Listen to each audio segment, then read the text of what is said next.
रोज विरोध, रोज प्रोटेस्ट।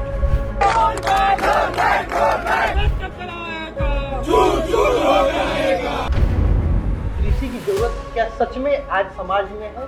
सामाजिक न्याय के सिद्धांत के हिसाब से स्वागत योग्य है। किसी स्टूडेंट पे आपने आरोप लगा दिया कि आपने मेरा शोषण किया, दोहन किया, आपने हमें अपमानजनक शब्दों का इस्तेमाल किया, अगर वो गलत तथ्य पाया जाएगा तो आपके ऊपर फिर से कोई जांच नहीं, कोई कार्रवाई आप पे नहीं।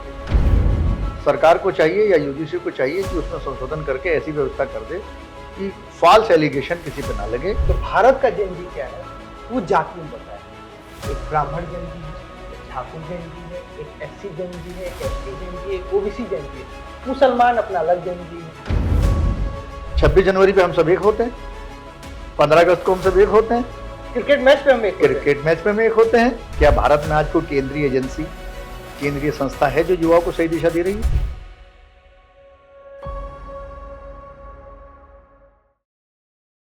नमस्ते, मेरा नाम है ब्रजेश तिवारी और एक बार फिर से आपका स्वागत है बतकही चौक पे। यूजीसी मुद्दा शांत होने का नाम ही नहीं ले रहा। रोज विरोध, रोज प्रोटेस्ट।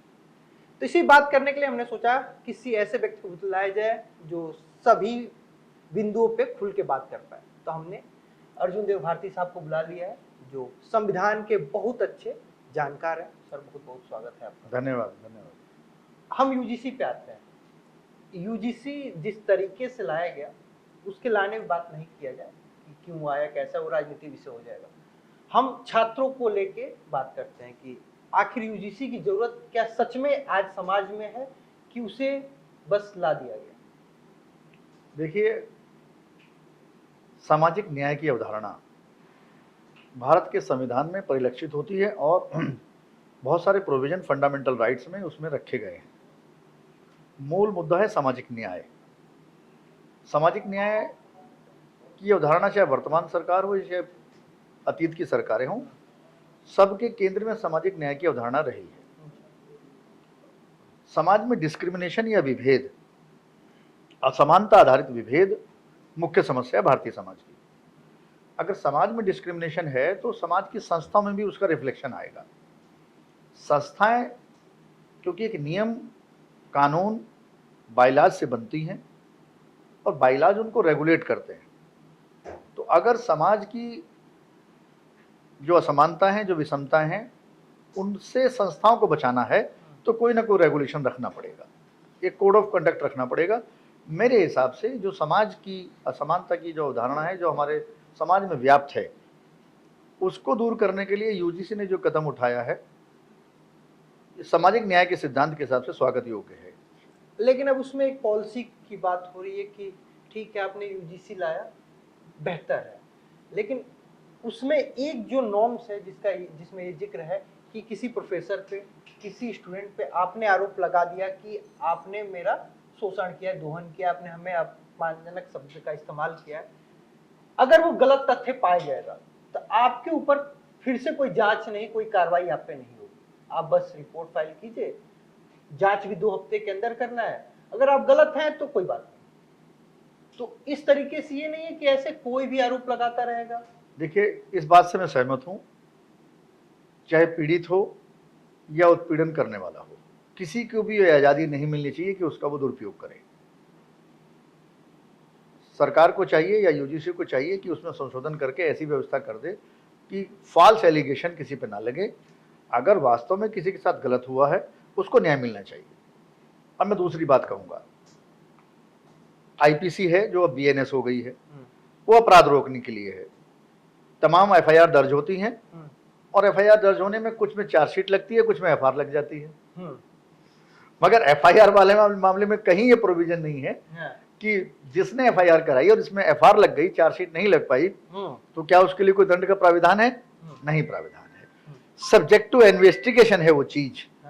तो जो चीजें सब्जेक्ट टू इन्वेस्टिगेशन हैं उनको सब्जेक्ट टू इन्वेस्टिगेशन ही रखना पड़ेगा। ये मामला थोड़ा अपराध से अलग हटके है। तो सरकार चाहे तो ये व्यवस्था कर सकती है कि जो रॉन्ग एलिगेशंस पाए जाएंगे अगर, तो उसके लिए कोई रेमेडी रखी जा सकती है, रखी जानी चाहिए। क्योंकि सामान्य अपराध में जहां कैरियर का मामला तो वहां भी होता है, तमाम हमने स्टूडेंट ऐसे देखे हैं सरकारी सेवा में उनके पास 151 या 107-17 107-16 लग गई और वो ज्वाइन नहीं कर पा रहे। बाद में पता लगा उसमें एफआर लग गई, परंतु उनका करियर खराब हो गया। तो ये सिद्धांत यहाँ अपनाया जा सकता है, सुधारात्मक उपाय के रूप में अपनाया जा सकता है। एक तरफ अगर आप पीड़ित को न्याय देना चाहते हैं तो ऐसा ना हो कि कानून किसी दूसरे को भी पीड़ित करने लगे। ये व्यवस्था यूजीसी सोच सकता है, इस बारे में विचार कर सकता है, करना चाहिए। चूंकि नेपाल में जो सत्ता परिवर्तन हुआ वहां पे जेएनजीओ का सबसे अहम भूमिका रही, उन्होंने बढ़ चढ़ के आगे आए और सत्ता परिवर्तन हो गया। अगर हम भारत की बात करें तो भारत का जेएनजी क्या है, वो जातियों में बटा है। एक ब्राह्मण जेएनजी है, एक ठाकुर जेएनजी है, एक एससी जेएनजी है, एक एसटी जेएनजी है, एक ओबीसी जेएनजी है, मुसलमान अपना अलग जेएनजी है। तो ऐसे में आप बेहतर भविष्य की परिकल्पना कैसे कर सकते हैं? देखिए, बेहतर भविष्य की परिकल्पना बिल्कुल कर सकते हैं। स्टेट, सोसाइटी, रिलीजियस हेड्स, बुद्धिजीवी और समाज के जिम्मेदार लोग, उनका ये दायित्व है कि वो युवाओं को सही दिशा दें।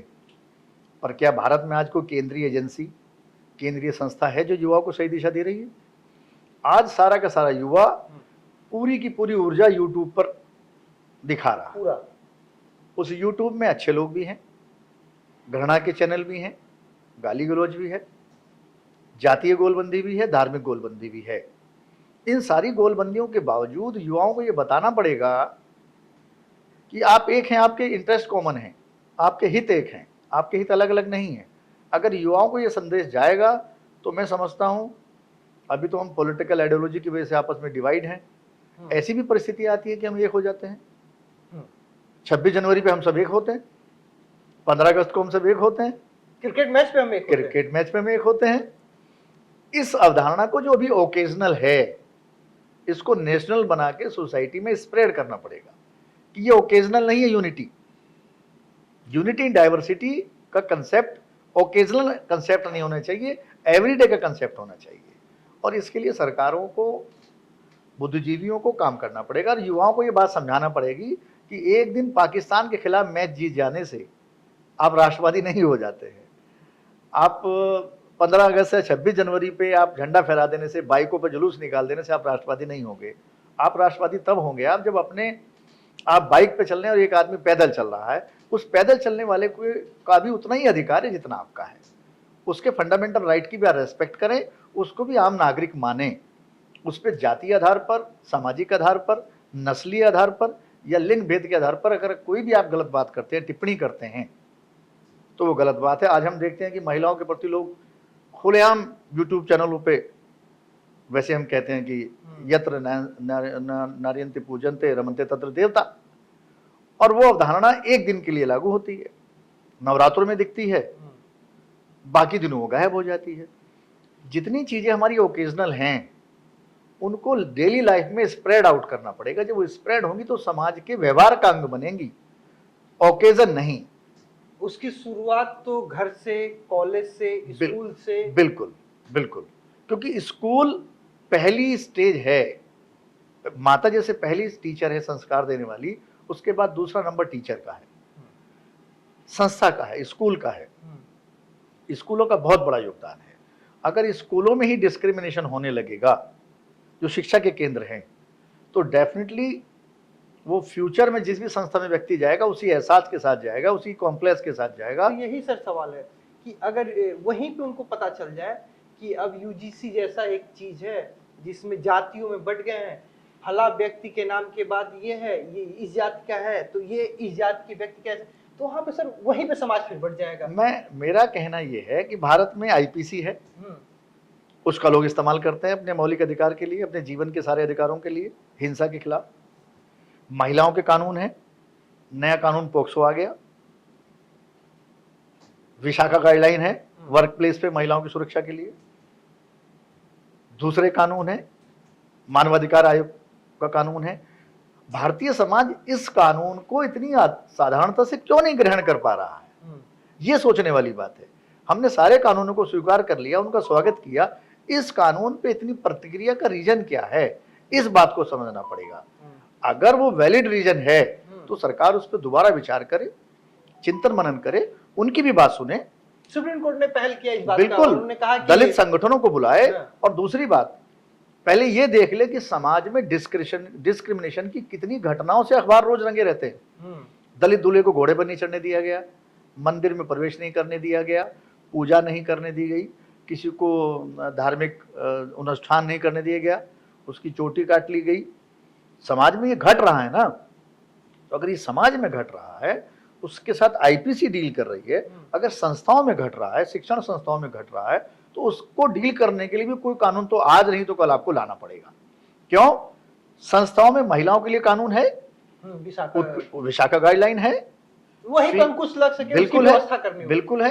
एक इसके साथ ही साथ सवाल है कि अगर जैसे जो भी समाज में ये घटनाएं हो रही हैं, उसके लिए समाज में अलग अलग चीजों के अलग अलग ठेकेदार हैं, जिसको हम पार्टी, सरकार और संगठन जो कहते हैं अलग अलग, उनका कितना बड़ा रोल है?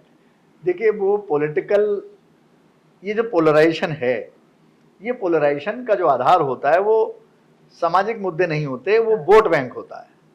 तो वोट बैंक के लिए तो किसी भी चीज को आधार बना सकता है, मैं उस पर ज्यादा टिप्पणी नहीं करूंगा। पर मेरा अपना मानना यह है कि जिम्मेदार लोगों की ये जिम्मेदारी है, संविधान के लागू होने के बाद से अब हम 76वें वर्ष में, लगभग 70 वर्ष में प्रवेश कर रहे हैं, तो ये सोचना होगा आज नहीं तो कल, अगर आप भारत को विश्वगुरु बनाना चाहते हैं तो क्या इसी सड़ी गली व्यवस्था के साथ विश्वगुरु भारत बनेगा? समाज का इतना बड़ा तबका, जितनी इतनी बड़ी आबादी है, उसके साथ ऐसी घटनाएं घटती रहेंगी और हम विश्वगुरु बन सकते हैं? नहीं बन सकते। भारत का राष्ट्रीय आंदोलन उठा के देख लीजिए, गांधी जी के आगमन के बाद, बल्कि गांधी जी के आगमन से पहले भारत में 1828 से लेकर 1875 तक समाज सुधार और धर्म सुधार आंदोलन चले हैं। क्योंकि भारत के मनीषी ये समझ गए थे, राजा राम मोहन राय से लेकर स्वामी विवेकानंद तक, कि भारत का समाज जब तक अपनी कुरीतियां दूर नहीं करेगा, छुआछूत दूर नहीं करेगा, ऊंच नीच दूर, तब तक अंग्रेजों का मुकाबला नहीं कर पाएगा। तो अगर आज पश्चिम की चुनौती हमारे सामने है, तो शुतुरमुर्गी मुद्रा अपनाने से काम नहीं चलेगा, उसको फेस करना पड़ेगा। रेत में डाल दिया सर, समझा कि ना, रेत में सर डालने से काम नहीं चलेगा। रेत से सर बाहर निकाल के आपको देखना कि आपके चारों तरफ कौन कौन से खतरे मंडरा रहे हैं और उन खतरों को आप कैसे निपट सकते हैं।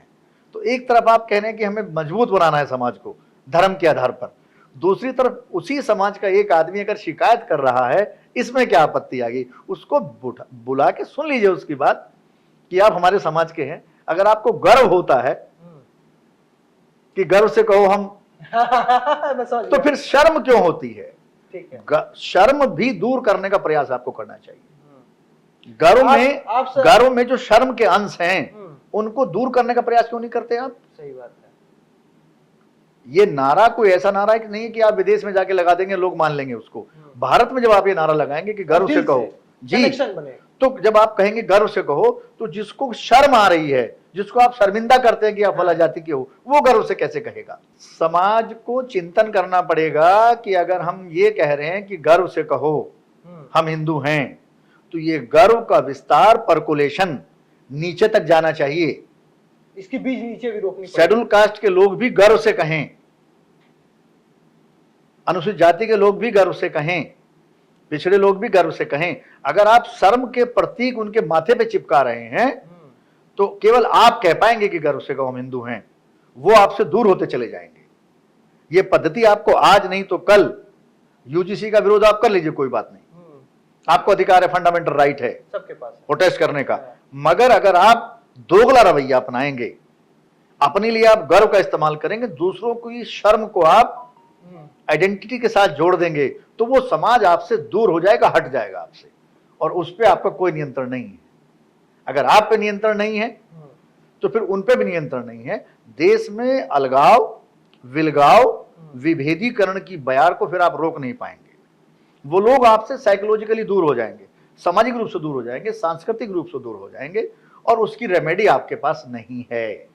यही सबसे बड़ा खतरा है कि जहां एक तरफ देश में एकता की बात हो रही है धर्म के आधार पर या राष्ट्रीयता के आधार पर, तो राष्ट्रीयता के आधार पर ही चलिए एकता की बात कर लीजिए आप।